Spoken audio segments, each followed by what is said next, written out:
আবাসনের ভিড়ে লুকিয়ে থাকা সাধারণ এক যুবক, অথচ আড়ালে বড়সড় নাশকতার ছক। বর্ধমানের আবাসন থেকে এসটিএফ এর হাতে ধৃত জঙ্গি হামিম মণ্ডলকে ঘিরে সামনে এলো একের পর এক বিস্ফোরক তথ্য। ধৃত জঙ্গি হামিম মণ্ডলের নজর কি শুধু মুখ্যমন্ত্রী শুভেন্দু অধিকারীর দিকেই ছিল, নাকি বর্ধমানে ঘাঁটি গেড়ে থাকা এই জঙ্গির হাতে দিল্লির অ্যাসাইনমেন্টও ছিল? জেরায় একের পর এক বিস্ফোরক তথ্য পাচ্ছে এসটিএফ।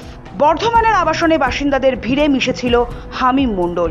প্রতিদিন সকালে জিম, ধোপ দুরস্ত পোশাক পরে আসা যাওয়া দেখে কে বুঝবে পাশে দাঁড়িয়ে থাকা এই ছেলে আসলে জঙ্গি, যার কাছে কিনা খোদ মুখ্যমন্ত্রী শুভেন্দু অধিকারীকে ফলো করার অর্ডার ছিল, যার কাছ থেকে কিনা উদ্ধার হয়েছে মুখ্যমন্ত্রীর লোকেশনের তথ্য।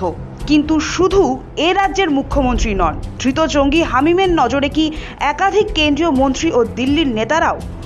কোনো কেন্দ্রীয় মন্ত্রীর ওপর হামলার ছক কষছিল ভাট্টি গ্যাং? এসটিএফ সূত্রে উঠে আসছে একের পর এক চাঞ্চল্যকর তথ্য। তদন্তে জানা গিয়েছে, শুধু রাজ্যের মুখ্যমন্ত্রী শুভেন্দু অধিকারীর উপর নজরদারির নির্দেশই নয়, হামিমের কাছে ছিল দিল্লির ভিআইপিদের সংক্রান্ত তথ্য। আর পাঁচটা সাধারণ মানুষের মতোই জীবনযাপন করা এই যুবকের আসল পরিচয় দেখে তাজ্জব প্রতিবেশী থেকে শুরু করে খোদ গোয়েন্দারাও। দিল্লির হেভিওয়েট ও কেন্দ্রীয় মন্ত্রীরা টার্গেটে। এসটিএফ সূত্রে উঠে আসা তথ্য অনুযায়ী ধৃত জঙ্গি হামিম মণ্ডল এবং তার বান্ধবী অর্পিতা সরকারকে জেরা করে চমকে দেওয়ার মতো সব তথ্য সামনে আসছে।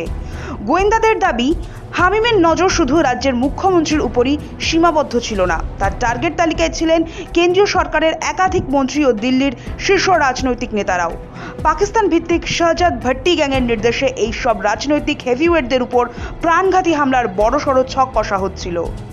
যন্তর মন্তরে বিক্ষোভ ও পুলিশের ইউনিফর্মের রহস্য। গত শনিবারই এসটিএফ এর আইজি গৌরব শর্মা জানান, সম্প্রতি যন্তর মন্তরে যে ছাত্র বিক্ষোভ হয়েছে সেখানে কিছু অস্থিরতা তৈরি করতে এই হামিম মণ্ডলকে বলা হচ্ছিল। হামিম মণ্ডলকে বলা হচ্ছিল যে পুলিশের কিছু ইউনিফর্ম জোগাড় করতে। যেটা আমরা পাচ্ছি, ওকে বলা হয়েছিল, ও কতটা এটা এক্সিকিউট করেছে উই আর ভেরিফাইং। ঠিক আছে, এদের হাত ধরে পাকিস্তান থেকে তো উঠেছে, এদের এই হামিম মণ্ডলের হাত ধরে পাকিস্তান থেকে তো ইন্ডিয়াতে এন্ট্রি নিয়েছে, সেটা ভেরিফাই করছি। বলছি Pakistan UP police, Delhi ATS, এরা এই শাহজাদ ভট্টি और शहजाद भट्टी গ্যাং যে আছে তাদের সঙ্গে, शहजाद भट्टी গ্যাং যে পাকিস্তান থেকে অপারেট হয় তাদের সঙ্গে যুক্ত আছে। কিন্তু সেই পোশাক দিয়ে ঠিক কী ধরনের নাশকতামূলক পরিকল্পনা করা হচ্ছিল তা গভীরভাবে খতিয়ে দেখছেন গোয়েন্দারা। অস্ত্রের সবুজ সংকেত ও ডিজিটাল তথ্য প্রমাণ।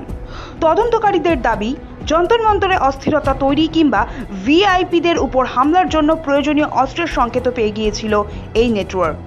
অর্পিতা সরকারকে জেরা করে জানা গিয়েছে, অস্ত্র সরবরাহের বিষয়টি নিয়ে ইতিমধ্যে ভাট্টি গ্যাংয়ের তরফ থেকে তাদের সবুজ সংকেত দিয়ে দেওয়া হয়েছিল। ধৃত হামিম ও অর্পিতার কাছ থেকে বাজেয়াপ্ত করা মোবাইল ফোন সহ বিভিন্ন ডিজিটাল ডিভাইস ডিকোড করে প্রতিনিয়ত নিত্য নতুন তথ্য পাচ্ছেন তদন্তকারীরা। তারা জানতে পেরেছেন, সীমান্তের ওপার থেকে পাকিস্তানের বহু সন্দেহজনক হ্যান্ডেলার সরাসরি যোগাযোগ রাখত অর্পিতার সঙ্গে। প্রাথমিক অনুমান, যোগাযোগের জন্য কোনো সাধারণ ফোন নম্বর বা ভারতীয় টেলিকম নেটওয়ার্ক ব্যবহার করা হতো না। পরিবর্তে সেশন এবং এলিমেন্ট এক্স নামের সম্পূর্ণ নতুন দুই এনক্রিপ্টেড মেসেজিং অ্যাপ ব্যবহার করত হামিম ও অর্পিতা। একাধিক পাকিস্তানি সোশ্যাল মিডিয়া হ্যান্ডেলের নাম নজরে এসেছে গোয়েন্দাদের। তার মধ্যে অন্যতম রানা উজেইর, আবিদ জাট 333 এবং হামাদ। গোয়েন্দা সূত্রে খবর, এর মধ্যে আবিদ জাট এবং হামাদ নামে দুই মূল চক্রীর সঙ্গে লাগাতার সরাসরি যোগাযোগে ছিলেন অর্পিতা নিজেই। কয়েকটা জিনিস আমাদের, মানে এটা খুবই ইনিশিয়াল ফেজ অফ ইনভেস্টিগেশন, সব কোয়েশ্চেন্স আনসার এখানে দেওয়া যাবে না। আর প্লাস এটা কয়েকটা সেন্সিটিভ ইস্যুস আছে, এর মধ্যে পয়েন্টস আছে যেটা মানে এই ইনভেস্টিগেশনটা সবে আরম্ভ হয়েছে, এর মধ্যে অনেক লিঙ্কস আছে, লিডস আছে, এটা আমাদের ওয়ার্কআউট করতে হবে। সবকিছু এখানে আমি ডিসক্লোজ করতে পারবো না। তো সেটা যে ইনিশিয়ালি আমাদের যে পাওয়া গেছে, যেটা in the interest of investigation as per law আপনাদের সঙ্গে শেয়ার করতে পারি, সেটা আমি শেয়ার করছি। আমরা যেটা আপনাকে বললাম কি এই টার্গেটস গুলো যে নির্দিষ্ট আমরা পেয়ে গেছি এটা আছে, বাকি কি কি টার্গেট ছিল সেটা আমরা এর মধ্যে এখন অনেকটা ডেটা আছে, সেটা আমরা অ্যানালাইজ করছি, এনক্রিপ্টেড কমিউনিকেশনস আছে সেটা অ্যানালাইজ করছি। শামীম, হামিম এখনো পর্যন্ত যন্তর মন্তর গিয়েছিল কি না সেটা ভেরিফিকেশন চলছে। খুবই র্যাডিক্যাল প্রপাগান্ডার মধ্যে ইনভলভ আছে और এরা চেষ্টা করছে কিছু ইউথকে টার্গেট করার থ্রু র্যাডিক্যাল প্রপাগান্ডা, যাতে কিছু সাবভার্সিভ অ্যাক্টিভিটিসকে ওরা কিছু কমপ্লিট করতে পারে, अंजाम দিতে পারে। তো সেই পরিপ্রেক্ষিতে হামিম মন্ডল ওদের সঙ্গে অ্যাসোসিয়েট হয়, और হামিম মন্ডলের মাধ্যমে ওরা কয়েকটা যা আমরা এখনো পর্যন্ত যে আমাদের তদন্ত মধ্যে জানতে পেরেছি, one honourable minister in Howrah, और তার মধ্যে he was trying to honey trap the son of the honorable minister by using the involvement of Arpita Sarkar. She was actively involved in this, और ওর সঙ্গে কমিউনিকেশন और ওর সঙ্গে যে ফরেন হ্যান্ডেলস এর যে অ্যাক্টিভিটি আছে সেটাও ক্লিয়ারলি ওর মধ্যে আমরা পেয়ে গেছি। তাহলে কি তখনই কোনো কেন্দ্রীয় মন্ত্রীর ওপর হামলার ছক কষা হয়েছিল? এমনকি তারা অস্ত্রের ব্যবস্থাও করে ফেলেছিল। প্রশ্ন উঠছে, তাহলে কি ভারতে বড়সড় নাশকতার ছক কষছিল পাকিস্তানের শাহজাদ ভট্টি গ্রুপ? হামিম মন্ডলের জঙ্গি নেটওয়ার্ক কতদূর ছড়িয়েছে আর কারা কারা রয়েছে তাতে, কি প্ল্যান ছিল তাদের, এসবই জানার চেষ্টা করছেন গোয়েন্দারা।